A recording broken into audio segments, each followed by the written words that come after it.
Western officials arrive in the UAE amid push to deprive Russia of advanced microchips. Senior Western officials are visiting the United Arab Emirates to discuss sanctions as concerns mount over goods being exported to Russia that could potentially be used in Moscow's war on Ukraine. Representatives from the United States, the United Kingdom and the European Union arrived in the Gulf nation this week to discuss the implementation of sanctions on Russia as part of a broader effort with a range of partner countries, a U.S. Embassy spokesperson told CNN. The Wall Street Journal, which first reported the visit, said that it comes as part of a collective global push to keep computer chips, electronic components and other so-called dual-use products, which have both civilian and military applications, out of Russian hands.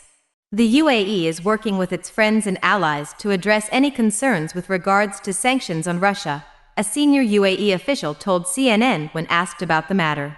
Last week, chip manufacturing giant Nvidia said in a regulatory filing that the U.S. government had added additional licensing requirements for its H100 and A100 chips, which are often used for generative artificial intelligence, for customers in the Middle East. The new restriction comes amid U.S. concerns over technology transfer to sanctioned countries. Rival chipmaker AMD also received a letter with similar restrictions, Reuters reported, citing a person familiar with the matter. CNN has reached out to AMD. It's unclear which Middle Eastern states the additional measures target, or why they were placed. A U.S. Department of Commerce spokesperson denied that the U.S. is blocking chip sales to the Middle East, Reuters said. Saudi Arabia and the UAE are reportedly buying thousands of Nvidia chips used to build artificial intelligence software, the Financial Times said in August, citing people familiar with the moves. Asked about the chip sale restrictions, a UAE foreign ministry official said the country operates one of the most sophisticated customs systems in the region. This system is continuously and systematically updated to reflect developments in areas such as dual use and sensitive technologies, the official, who asked to remain anonymous citing government policy, told CNN. The UAE has invested large sums in developing an artificial intelligence program and has a ministry dedicated to the technology. It is currently building large language models, LLMs, using advanced microchips.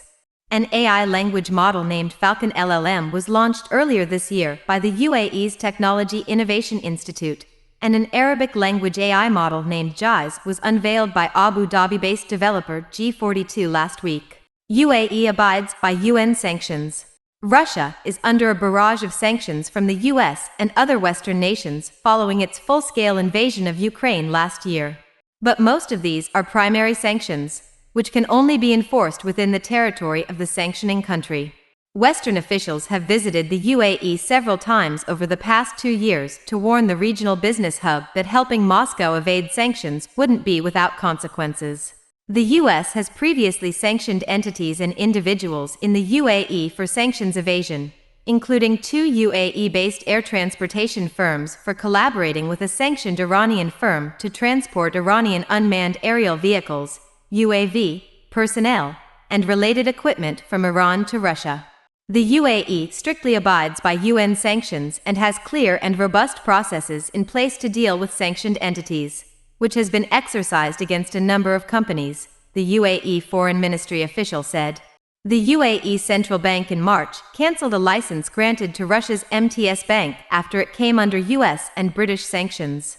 The Gulf state has walked a tightrope between Washington and Moscow since the start of the Ukraine war in February 2022, opting to remain neutral as it sees the world order moving toward multipolarity. It has condemned Russia's invasion of Ukraine, but has expanded economic ties with Moscow. Last week, the UAE was one of 6 nations, including Saudi Arabia and Iran, to be invited to join BRICS, a grouping of nations effectively led by China with Russia. The UAE hasn't officially accepted the invitation. The bloc held its first summit in 2009 with 4 members before adding South Africa the following year. In 2015, it launched a lender known as the New Development Bank.